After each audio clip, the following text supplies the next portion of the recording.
Hola, buenas tardes. Estamos en Reflexionando Juntos, el programa de los días jueves 31 de mayo, que hacemos hoy 31 de mayo, siendo las 6:15 de la tarde. Y aquí estamos con Víctor, ya se repuso de su dolencia, así que está con nosotros. Perfecto. Primero de todo vamos a hablar un poquito del programa anterior, en la cual hemos tocado el punto o el tema de los mapuches y Villa La Angostura, la diferencia social que hay tan grande, socialmente hablando, económicamente hablando, en Villa La Angostura, y donde Macri tiene su vecindad, porque es el lugar donde él se siente que es un vecino más y lo toman como un vecino más. Comenté eso. Hubo muchas bajadas, mucha gente le gustó mucho, otra gente cree a veces que mi discurso es anti-pro y por lo tanto soy anti-pro, soy pro-K, parece todo en siglas, ¿no? Y yo no soy ni pro-K ni pro, es más, cuando hablé de la base americana en Vaca Muerta, Claro, son en Neuquén, hablé también en el Chaco con el señor Capitanich, claro, que hay otra, exacto, y es pro-K, o sea, por lo tanto, sí. yo no estoy en contra de todo lo que sea enajenación del país y no respetar a las clases menos pudientes y hacer una distribución de la riqueza más justa. Así que yo no soy ni pro ni otro. Pero cuando hablo a favor o en contra de uno o el otro, automáticamente me etiquetan como si pertenezco al otro bando.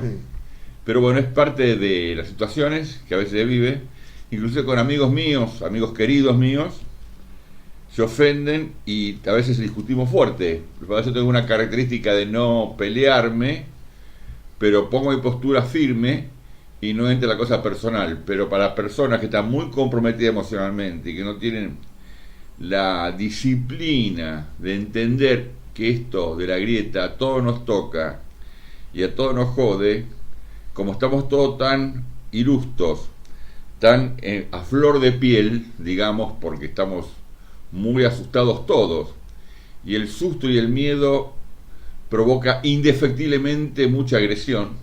Es lo que está subyacente en la agresión, es el miedo, y hay mucho miedo de lo que nos está pasando, en lo que puede pasar y lo que se puede el venir. Así que bueno, es entendible esto, pero si lo quieren escuchar de vuelta, por más que me quieran etiquetar, no me rotulen, porque no lo soy ni de un lado ni del otro, todo lo contrario, de los dos lados. ¿Qué significa esto? Es más, voy a comentar algo. Recibí hoy un troll, creo que está hecho por el PRO o por el PJ, pero me imagino más por el PRO, contra la Municipalidad de Rosario, que hablan de dos leones. Me llegó, yo tengo unos 200 y pico contactos en WhatsApp. Me llegó 8 o 9 de lugares distintos, de gente que no tiene contacto entre sí, de uno de los leones, como demostrando que en la Municipalidad de Rosario es todo una hecatombe. Y es gente, para mí es gente del PRO trabajando contra el PCP para saber cómo poder empezar a manejar el tema de elecciones. Así que es muy divertido cuando uno se puede poner como observador y no está comprometido. Y como me mandaba gente, tanto del PJ como gente del PRO, me mandaba ese chiste con toda intencionalidad, y yo le contestaba, esto es un troll por esto y esto. Si alguno lo tiene y lo quiere que se lo mande, con mucho gusto me manda un WhatsApp y yo le reenvío ese cuento que hicieron, ese anécdota o ese chiste aparentemente sin intención contra el PCP. Es un chiste que yo lo vi hace muchos años, que era en España, me parece que lo habían mandado o algo así, y ahora lo reflotaron, pero en vez de poner en el Parlamento Español, pone en la Municipalidad de Rosario. Pero el que lo quiera ver o pedímelo, yo con mucho gusto se lo mando. Bueno, el programa realmente salió lindo, me pareció interesante, por más que no lo haya hecho yo, es una cosa, yo me escucho después y hay veces que no estoy conforme con lo que digo, ni estoy claro, pero ese programa creo que estuve muy claro, y no estoy fanfarroneando, estoy reconociendo los pros y los contras que uno tiene. Aparte, trasladarte tu experiencia, y eso es lo importante, y poder hacerlo de una manera clara, haberla no solo vivenciado directamente, sino sentido y a su vez trasladado para poder transmitirla correctamente. Y aparte ya es la segunda visita que hago al lugar. Claro. Por lo tanto yo tenía una pre-mirada Una anterior visión y amplia. ya ahora pude ascender mi mirada hacia lo que estaba buscando. O sea, ahora, antes me encontré con, y ahora fui en busca de unas cosas y seguí abierto al encuentro. Porque siempre digo que el científico no es el que recorre caminos ya recorridos, sino el que está abierto a nuevas experiencias. Ese es un tipo científico. Exacto. Bueno, vamos a tocar el tema hoy y lo va a empezar Víctor. Yo puse en Face, ¿quiénes son los culpables de lo que nos pasa? ¿Por qué nos pasa lo que nos pasa? ¿Es casualidad? ¿Es causalidad? ¿Está planificado? ¿Por quiénes? ¿Es contra nosotros? ¿O solo buscan algo que hay gente que no coincide con nuestros intereses como patria? Y me han contestado bastante gentes en cuanto a la forma de esto, en cuanto al tema. Marcela Corte, como siempre, interviene y nos apoya mucho, que es la profesora de literatura. Y después le voy a comentar que dice, porque yo no quiero influenciar en Víctor. Y después también Josefina Antoni, la escritora, que también estuvo en el programa hace bastante tiempo anteriormente, que escribió un libro sobre mi hermana la bruja, que era una médica, Sí. le hago recordar. Y Hugo Roberto Fernández también, que le gustó el tema, me pone un capo José, buen tema ese. Comento esto porque es un tema que creo que es interesante, lo va a alargar Víctor, después yo voy a poner, o voy a expresar lo que pienso, y luego voy a también aportar esto que me hicieron esta gente que hablé antes. Víctor.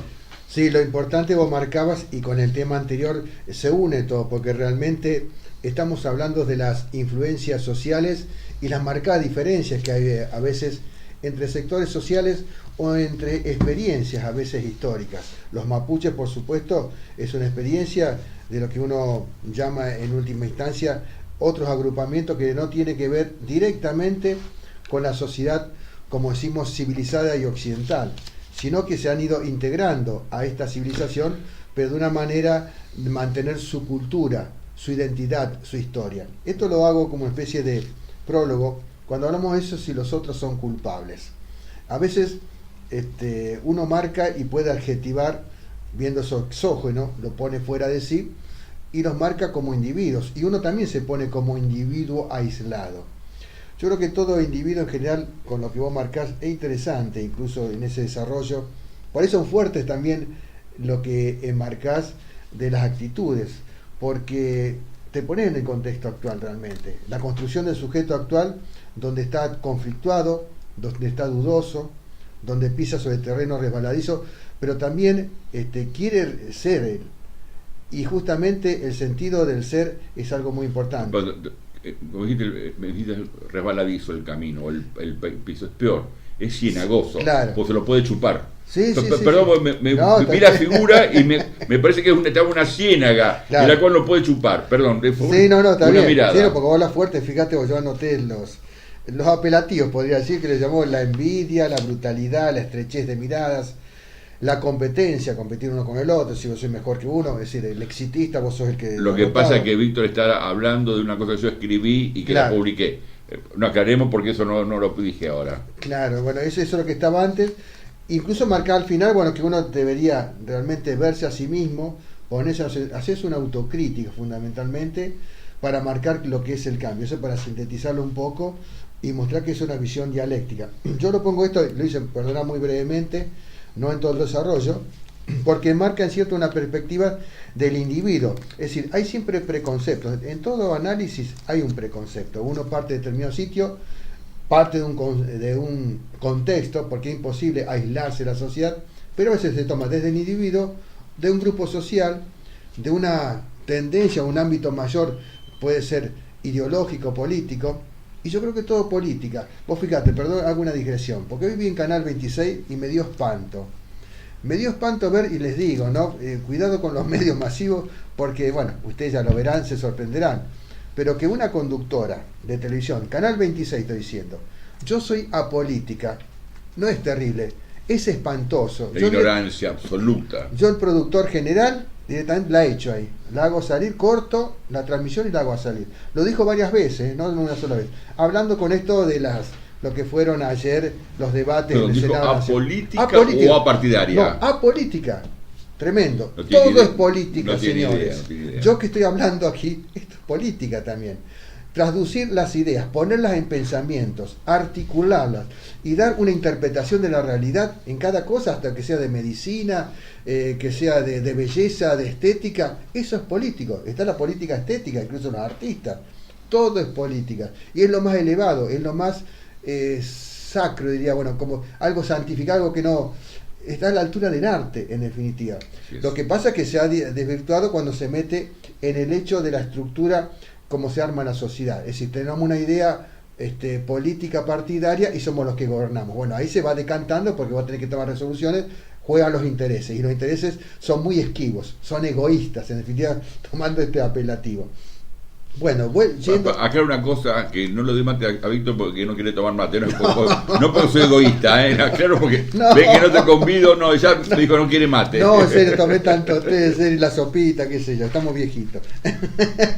Bueno, en esto de la culpabilidad, yo encontré algunos temas que vienen históricamente. Es muy interesante todo esto, podemos ir allá a lo lejos en la historia, pero Sigmund Freud toma dos temas interesantes. Por un lado, en el libro Top Ten y Tabú, habla de lo que son las primeras culturas, digamos, los antiguos, aquellos donde se forman los clanes, donde realmente está hasta la idea animista. Es decir, ellos veían el alma, o ponemos el ánima, en todos los seres vivos. No era ni siquiera ponerlo en algo que es el ser humano y separar al otro, disminuirlo. Y eso marca en cierta medida una postura de vida donde se limita a aislar al individuo, que el individuo puede pensar por sí mismo. El individuo más integrado en sociedad, digamos la sociedad actual, el que ha estudiado esas antiguas a través de la antropología y con otro francés, con Claude Lévi-Strauss, claro, que estudian sobre todo las antiguas culturas o las formaciones humanas, las primeras en Australia, que son las que quedan más puras. Australia o Nueva Guinea, que no fueron tan invadidas por las civilizaciones.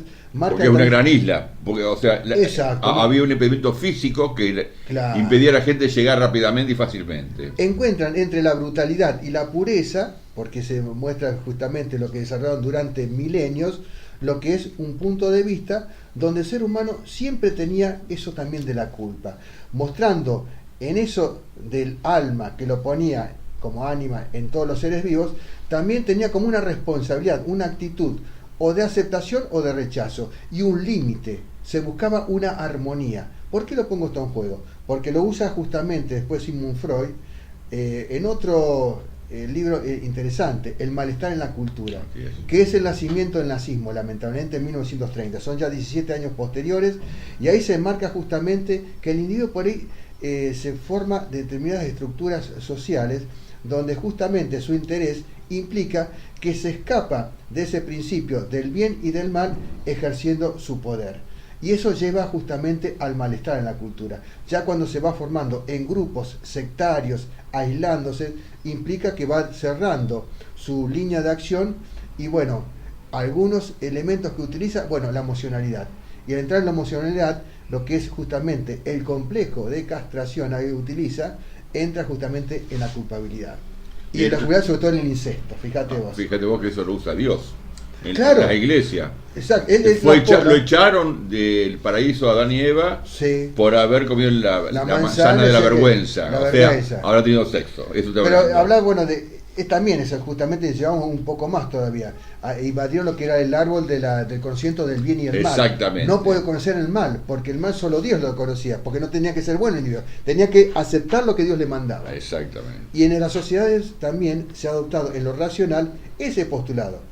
Hoy hablamos, bueno, de Hegel, bueno, más bien Immanuel Kant es el que maneja a través de la crítica de la razón pura, justamente, y el filósofo que toma, mirá vos, los movimientos sobre todo que tienen el social cristianismo, lo toman a Immanuel Kant, porque habla eso de la virtud, y el límite, la armonía y el respeto justamente a no traspasar lo que es esa virtud del bien, y pone al bien nomás con virtud, porque podemos poner la virtud negativa, el mal también, o incluso cuestionar qué es el mal y qué es el bien. Tenemos que ponernos también una postura. Porque necesitamos un dogma amplia, que nos diga esto está bien o está mal. Que ahí entraría la ciencia, es la otra parte que es fundamental. Por eso tomé por arriba estos textos, pero para lanzar el tema. Me parece interesante cuando en estos momentos estamos tan conflictuados, y vos bien también lo adelantaste, dijimos esto de, bueno, ya estamos en la ciénaga en cierta medida, que todas las cosas que se desarrollan hacia adelante, sobre todo en el marco, en el contexto, ya hablamos un contexto político, pero político organizado, en un pacto social político, es decir, o un pacto social armónico escrito. Aquí hablamos de la Constitución Nacional de 1853, pero hablamos también el pacto de una sociedad. Esto de que la culpabilidad se muestra a partir del siglo XX, ya saltando lo que fue lo principio, lo que inició esta nacionalidad, que todos debían ser contenidos en la sociedad.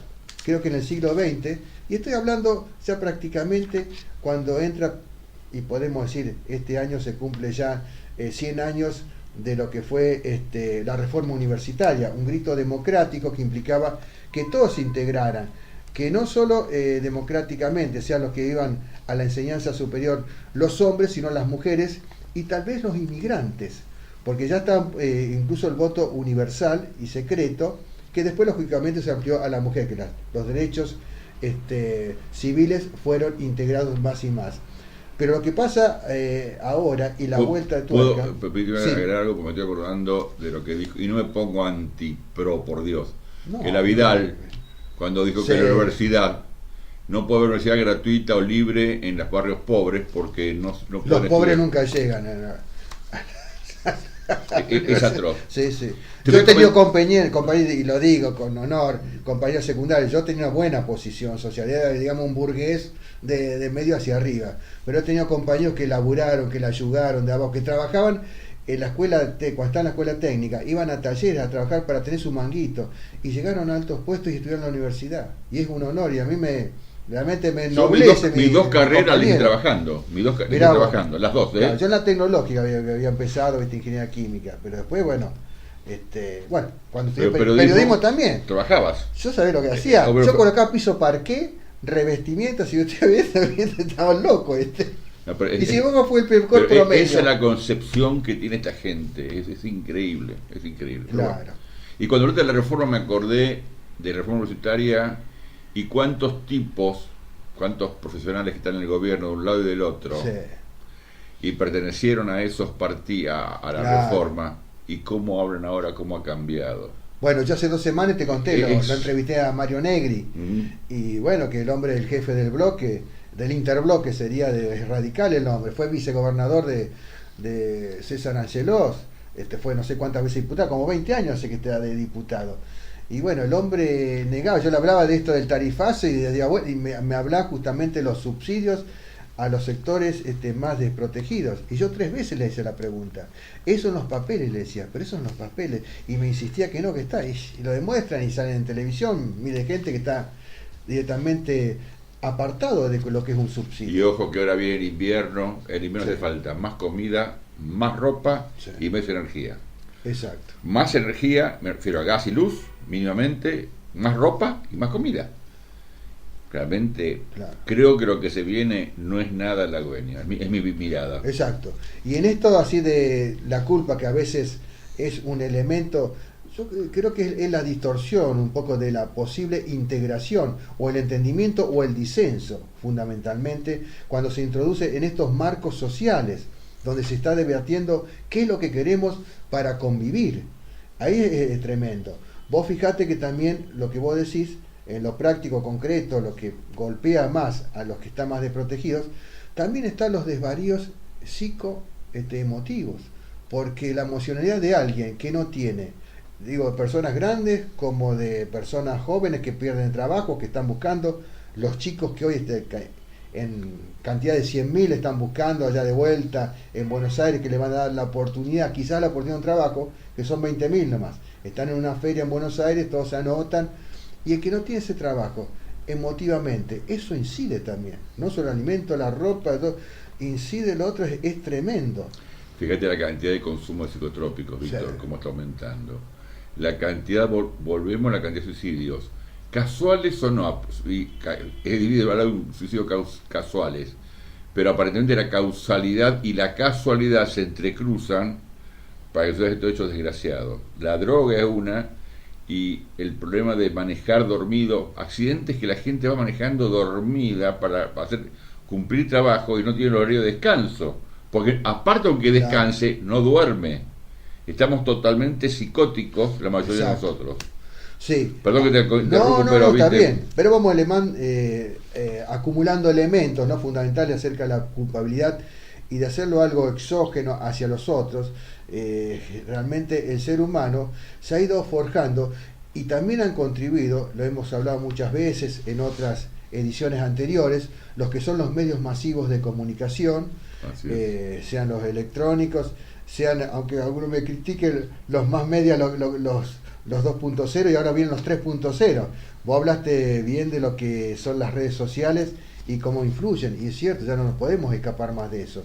Y la inteligencia artificial también está ahí por detrás, que está golpeando y que forma un abismo, porque hay sectores sociales que ni siquiera han llegado a la alfabetización mínima. No hablo de la alfabetización de lo que es la informática, el internet, lo mínimo. Nuestro país ha decaído tanto en la formación mínima, básica, de lo que es comunicarse, poder entender lo que es justamente un documento para ir a responder en una oficina o tratar de solucionar un problema o ir a un banco.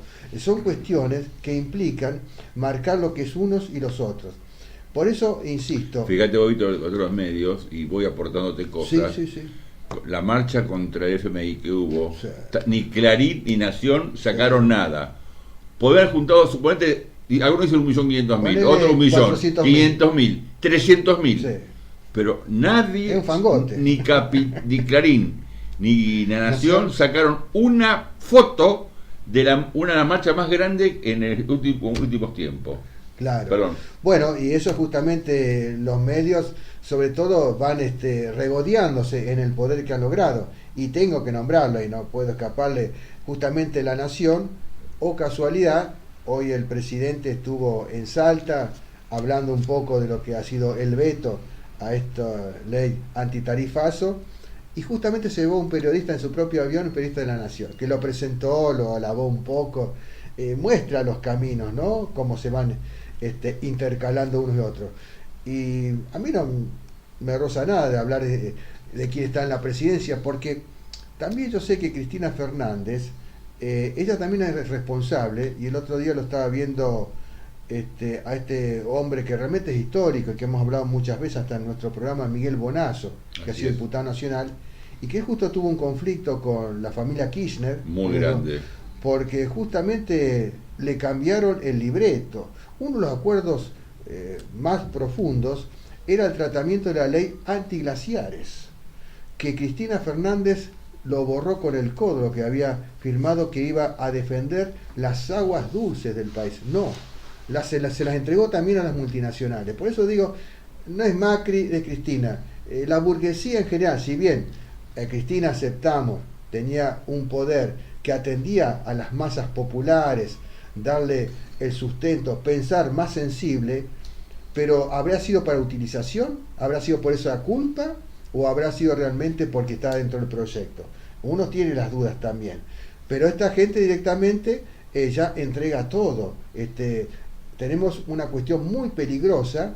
Hay una relación entre Juan Schiaretti, gobernador de Córdoba, un hombre que ha trabajado para la FIA Sebel en Brasil, muy amigo de Franco Macri sobre todo, fue salvado en épocas duras, fue después designado secretario de Industria y Comercio en la época de Menem, a instancia de Franco Macri, y está muy cerca de Mauricio Macri. Y Mauricio Macri ha obtenido, a través, no puede negar, Ciexsa, esa empresa de construcción, es de él, es del primo, es de Nico Caputo, Calcaterra, el otro de Caputo, de quién, pero sí está en la gran obra que quieren hacer una traza como una autovía que va a reemplazar la ruta 38 desde Carlos Paz hacia el norte, que son millones de dólares. Pero eso, bueno, ese sería un negocio. El problema es que lo están haciendo sobre una base donde hay napas subterráneas, y ya han comprobado, porque se ha detectado, que hay mucho uranio ahí abajo.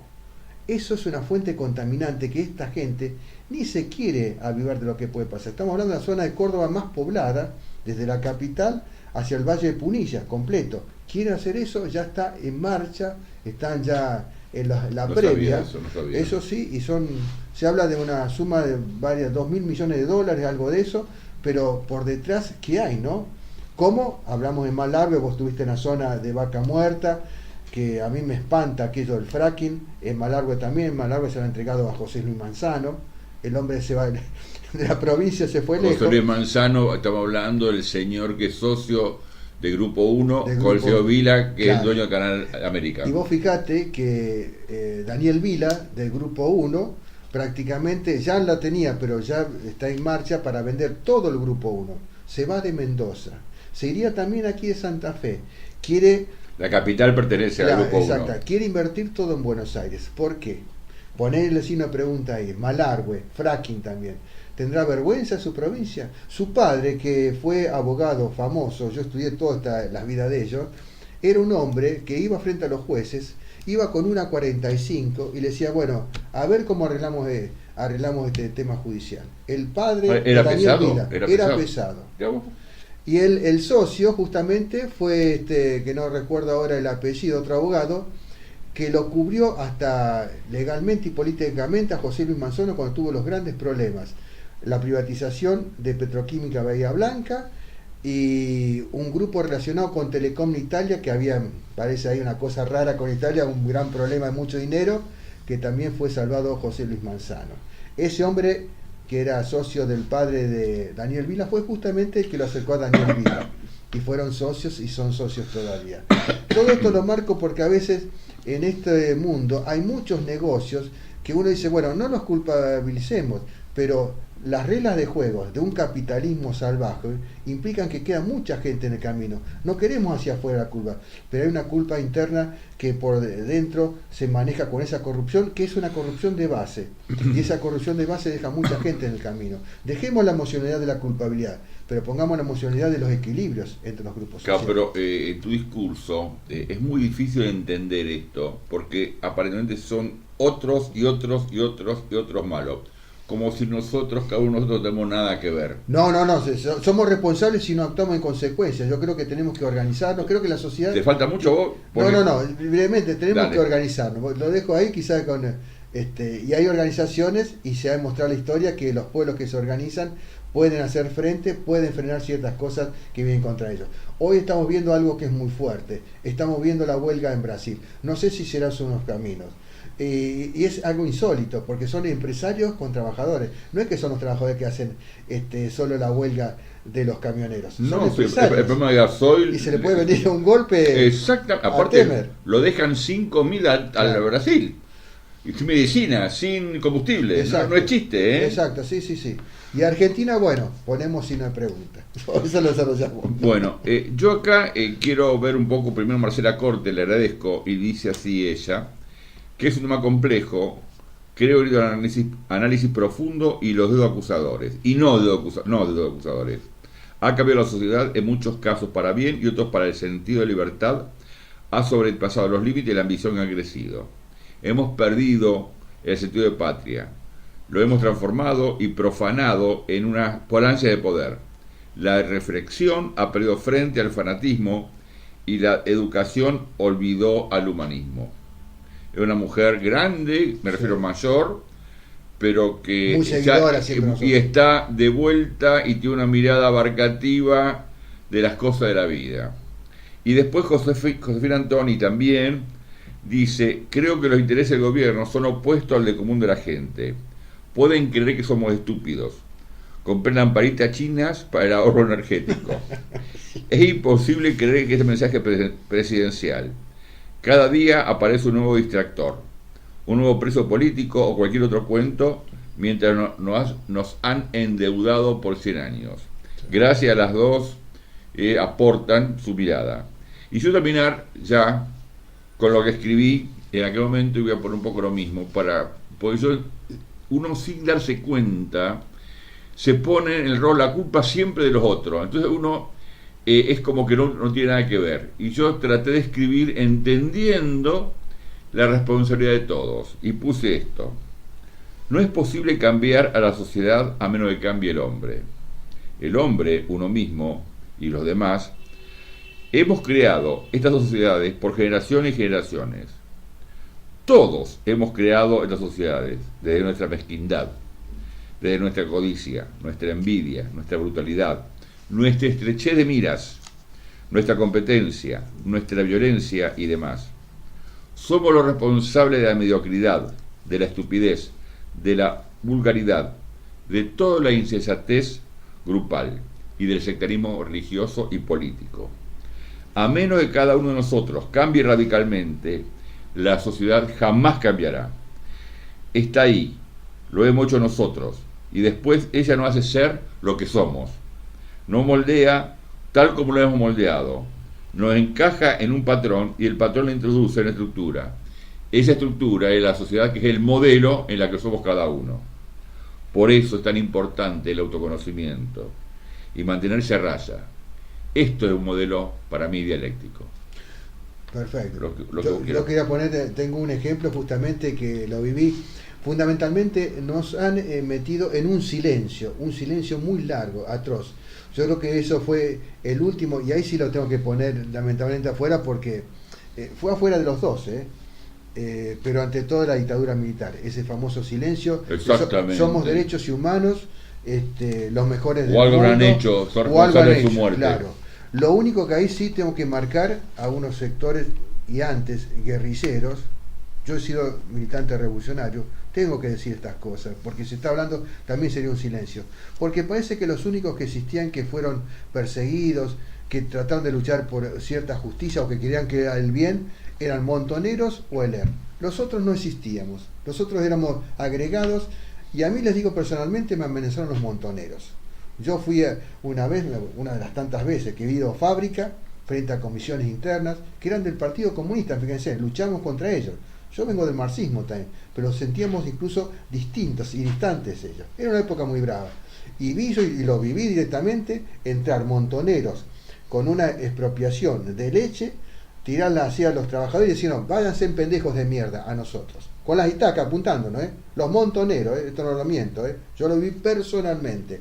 Por eso creo que la historia debe romper los silencios. Tenemos que hablar, como esto que yo estoy hablando, lo hablé el otro día justamente, fíjate vos, yo estoy haciendo un curso coral, de canto coral, y me sorprendí porque uno de estos días nos vinieron la profesora, muy así cándida, dijo, bueno, tenemos que actuar el otro jueves porque se va a hablar sobre la ley esta despenalización del aborto.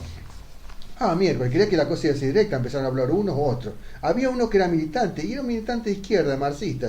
Yo lo conocí el muchacho, no me decía el nombre, por supuesto, y empezaron a meter fichas, que sí que había que hacerlo, que esto. Y una chica que era católica, vaya, tenía su idea, dice, no, yo me gusta cantar, pero no puedo si hay una pancarta atrás mío que dice, viva el aborto, o por el aborto. Yo no creo en eso. Y entonces tuve que intervenir yo, y hablé de mi vida, y hablé hasta el tema de lo que hemos hablado aquí, los abortos, lo personal, y todos se callaron, y se cortó todo. A mí me dolió, yo dije después, incluso mandé por un WhatsApp, quizás ellos son muy fuertes, hay que ser muy breve en esto, pero yo vine aquí a cantar, yo entiendo todas las otras posturas, pero en la vida hay las cosas saber ubicarlas, una en su lugar y las otras en otra. Si hay un manijazo político, un chicaneo, yo no lo acepto más eso, porque yo uno ya lo vivo tantas veces. Aquí hay que ser frontal, tratar de decir, consensuar, pero decir la verdad, esa es la verdad, no a veces como no quieren mostrar. Creo que ese es el cambio, yo lo veo así, por eso quería mostrar este ejemplo. Está claro, está claro. Bueno, ¿hemos terminado, Víctor? Hemos terminado. Mentira. Aunque hay mucho más. Hay tanto. Este ejemplo es la posverdad, como dijo es la posverdad. Sí. Bueno, hemos terminado por hoy, por una introducción. Esto, como siempre, la idea es para que ustedes sigan pensando, aporten. Si les interesa que sigamos con el tema, informen y vamos viendo los temas a tratar.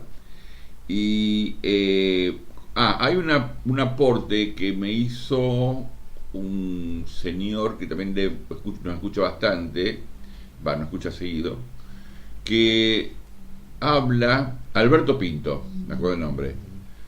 ¿Por qué los mitos son mitos? Como algo se transforma en mito. Me pareció interesante. Sí. Vamos a pensarlo, a ver si lo vamos a tratar. Te lo digo porque no te había dicho nada. ¿Por qué los mitos se transforman en mitos? y qué tal mitos son, y qué es un mito. Me Claro. pareció Y no interesante. es un juego de palabras, sino que la profundidad, ¿no? Exactamente. El origen de todo el mito. Me gustó, Ahí me le gustó. tiré yo. Pues ahí siempre lo vamos a tocar. Gracias, Alberto, por esta propuesta tuya. Fue antes del viaje, así que bueno, lo recordé.